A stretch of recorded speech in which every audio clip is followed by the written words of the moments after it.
In this video, I will be demonstrating the puff stitch.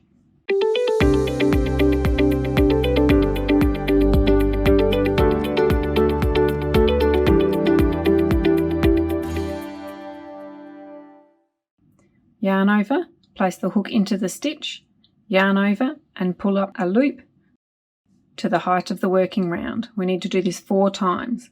Yarn over, hook into the stitch, pull up a loop.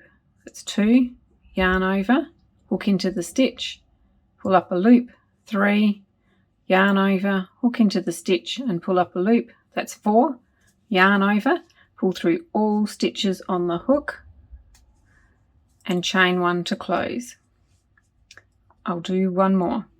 Yarn over, hook into the stitch, pull up a loop. 1, 2, 3, 4, yarn over and pull through all loops on the hook and then chain 1 to close.